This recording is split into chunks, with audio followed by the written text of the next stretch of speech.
ታሪካችን የሚጀምረው በአንድ የሴቶች ትምህርት ቤት ውስጥ ስለሚኖሩ ተማሪዎች ነው።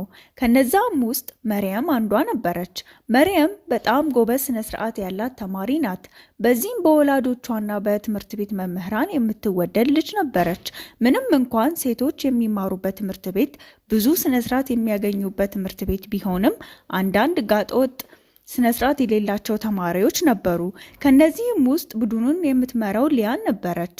ሊያን ብዙ ጊዜ የትምህርት ቤቱን ስነ ስርዓትና ሕግ በመጣስ ብዙ ተግባራትን ታደርጋለች። የክፍሏም ተማሪዎች በጣም ስለሚፈሯት እሷን ያለችውን ይቀበላሉ። መርየም በትምህርት ቤት እሷን የምታግዛትና አብራት የምትሆነው ዲና የምትባል ልጅ ነበረች። ዲናም ልክ እንደ መርየም በክፍል ውስጥ ስለምትገለል ውሏ ጓደኛዋ መርየም ነበረች። ሰላም የልዩ ፊልም ቤተሰቦች፣ በዚህ ቻናላችን የምንለቃቸውን ቪዲዮዎች በቀጥታ ወደ እናንተ እንዲደርስ እንዲሁም እኛንም ለማገዝና ለማበረታታት ሰብስክራይብ፣ ላይክ፣ ሼር በማድረግ ቤተሰብ ይሁኑ። በሌላኛው ጠዋት መርየም የትምህርት ቤት ባስ ጠብቃ ትገባለች። ዲናም ውስጥ ነበረች። ሰላም ተባብለውም ትቀመጣለች። ነገር ግን ሊያን በንቀትና እየገላመጠቻት ስታያት እናያለን። መርየምም ሳትናደድ ከዲና ጋር ማውራት ይጀምራሉ። በመሃልም ሊያን እና ጓደኞቿ ማውራት ይጀምራሉ። ሊያን ከትምህርት ቤት እየተደበቀች የምታገኘው ፍቅረኛ ነበራት። ለዛም በትምህርት ቤት ቦርሳዋ ውስጥ የምትቀየራቸውን ልብሶች ይዛ ነበረ። ለጓደኛዋም ስታሳያት በጣም እንደሚያምር ነግራት እንዴት ከትምህርት ቤቱ ባስ እንደምታመልጥ መወያየት ጀመሩ። ጓደኞቿም በመመካከር ባሱ ሲቆም ጠብቀው ሊያን ዲና ላይ ውሃ ትደፋበታለች። በዚህም ግርግር መሃል ሊያን ቦይፍሬንዷን ለማግኘት ተደብቃ ትወጣለች። ትምህርት ቤትም እንደደረሱ የትምህርት ቤቱን መዝሙር ዘምረው ሲጨርሱ ንጽህናቸውን የሚጠብቁበትና ንጽህናቸውን እንደጠበቁ ለማወቅ የእጆቻቸውን ጥፍርና ለባበሳቸውን ይታይ ጀመረ። በዚህ መሃል ሊያን አንድ ሽንት ቤት ውስጥ ገብታ ልብሶቿን ትቀይራለች። ወደ ቦይፍሬንዷም ትሄዳለች። በዚህ በኩል ሴቶቹ ክፍል ውስጥ ገብተዋል።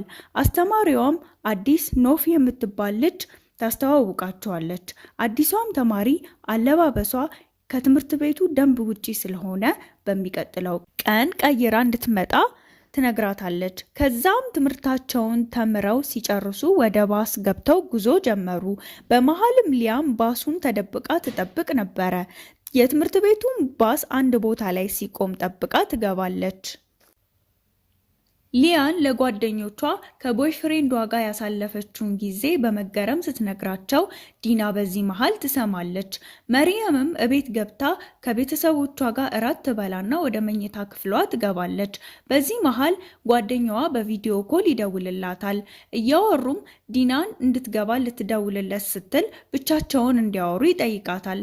እሷም ተስማምታ ስለ ውሎዋና ሳምንቱ ሙሉ ስለተሰጣቸው የቤት ስራዎች ስትነግረው ነርድ ብሎ ይጠራታል። እሷም ትምህርት ቤት እንደዚህ እያሉ ይጠሩኛል፣ በጣም እናደዳለሁ፣ አንተም አትጥራኝ ብላ ትናደድበታለች። እሱም ይቅርታ ይጠይቃታል። በዚህ መሃል እናትየዋ ትጠራትና ስልኩን ትዘጋበታለች። በሚቀጥለው ቀን በስፖርት ክፍለ ጊዜያቸው ባስኬትቦል እየተጫወቱ መርየም ኳሱን እንድታቀብላት ሊያንን ብትጠይቃትም ሊያን ኳሱን በኃይል በመወርወር ትመታታለች። ከዛም ሊያንና ጓደኞቿ ይቀልዱባታል። በመታጠቢያ ቦታዎችም ውስጥ መርየም ልብሷን ቀያይራ ልትሄድ ስትል ሊያን ትመጣና እንደተለመደው መርየም ላይ ይቀልዱባታል። ሊያንም ለምንድነው ጡት ማስያዣ የምትጠቀሚው? አሁንም እኮ ይታያሉ እያለች ትቀልድባት ጀመር። ልብሷንም ከፍታ እንድታሳያቸው ይጠይቋታል፣ ይሳሳቁባታል። በዚህ መሃል ኖፍ በንዴት ታያቸው ነበረ። በድንገትም ሊያን እየጮኸች መርየም እንደመታቻትና አላስፈላጊ ቦታ ልትነካት እንደነበር ታስመስላለች። በዚህም ሙሉ የክፍሉ ሴቶች ይሰድቧት ጀመር። መርየምም እያለቀሰች ትወጣለች። ከዚህም በኋላ ሊያንና ጓደኞቿ ውጪ ላይ ተሰብስበው ሊያን በጊታሯ ትዘፍንላቸው ጀመር። መርየምና ዲና ደግሞ ከአንድ ዳር ተቀምጠው ያዋያቸው ጀመረ። በመሃልም መርየም ለጓደኛዋ ምን አዲስ ነገር አለ ብላ ትጠይቃታለች። ዲናም ሊያን እያሰወራችባት ስላለው ነገር ነገረቻት። መታጠቢያ ቤት ውስጥ አላስፈላጊ ቦታ ልትነካት እንደነበረ፣ መርየምም በጣም በመናደድ ሊያን የምታወራውን ነገር ሁሉ መቀበልና መስማት እንደሌለባት ትነግራታለች። ዲናም ዝም ትልና ወደ መርየም ዞራ ሊያን ትናንት ከባስ ወጥታ ቦይፍሬንዷ ጋር ለማግኘት እንደሄደች ቀስ አድርጋ ትነግራታለች። መርየምም በቅጽበት አንድ ሀሳብ ይመጣላታል። ይህ ሁሉ በደን በትምህርት ቤት ውስጥ እያደረሰችባት ያለችዋን ሊያን ለመበቀል አስባ ለዳይሬክተሯ ሄዳ ከባስ እየወጣች እንደምትሄድ ትናገርባታለች። ዳይሬክተሯም ሊያንን አስጠርታ ትጠይቃታለች። ሊያንም ልትዋሽ ብትሞክር አልቻለችም፣ አልተሳካላትም ነበር። ዳይሬክተሯም ለአባቷ እንደምትናገርባት አስፈራራቻት። ወደ ክላስም እንድትሄድ አደረገቻት። በዚህም መምህሯ እንደ ቀልድ ስለለቀቀቻት ትናደድና ዳይሬክተሯን ትጠይቃታለች። ዳይሬክተሯም የሊያን አባት ይህን ትምህርት ቤት ውስጥ አስፈላጊ ሰው እንደሆነም ትነግራትና ትዞራለች። በዚህ ሊያም በጣም ተናዳለች። ማን እንደዚህ ሊያደርግ እንደቻለ ማን እንዳቃጠረባት ስላላወቀች ለጓደኞቿ ሄዳ ትነግራቸዋለች። በዚህ መሃል ጽዳት ሰራተኛዋ ስራዋን እየሰራች ነበር። ሊያንም ወደ እሷ ዞራ ወደ ዳይሬክተሯ ቢሮ ማን እንደሄደ ትጠይቃታለች። ጽዳት ሰራተኛዋም በሊያን ጋጠወጥ ባህሪ ትበሳጭ ስለነበር ልታዋራት አልፈለገችም። ነገር ግን ሊያን የዋዛ ሰው ስላልነበረ ጽዳት ሰራተኛዋ ከዚህ በፊት ሲጋራ እንደምታጨስ ስላወቀች ለዳይሬክተሯ እንደምትናገርና እንደምታስፈራራት እየነገረቻት ታስፈራራት ጀመረ። ከቆይታ በኋላ መርየም አንድ መልእክት ይገባላታል። መልእክቱም ያረጀው ባስ ጋር እንገናኝ የሚል ነበረ። መርየምም ትሄዳለች። ከዛም ሳታስበው ሊያምን ከጀርባ ትገፈተራታለች። ይህም ደግሞ የሆነው ጽዳት ሰራተኛዋ ማን እንደተናገረባት ስለተናገረች ነበረ። ከዛም ሊያንና ጓደኞቿ መርየምን መደብደብ ጀመሩ። በመሃልም ሊያን መርየምን መታት ትጥላታለች። ስትወድቅም ሹል ድንጋይ ጭንቅላቷን አግኝቷት ደሟን መፍሰስ ጀመረ። በዚህ መሃል ሊያንና ጓደኞቿ ደንግጠው ያመልጣሉ። እንደሄዱም ኖፍ የምትባለው ተማሪ መርየምን አግኝታት ወደ ሆስፒታል እንድትሄድ ታደርጋለች።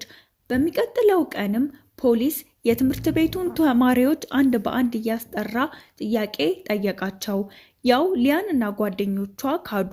በዚህ መሃል አዲሷ ተማሪ ኖፍ በምትጠየቅበት ወቅት አንድ መልእክት ይገባላታል። መልእክቱም ማስፈራሪያ ነበረ። ምክንያቱም ሊያም ሲደበድቧት ተደብቃ ስታይ ነበር።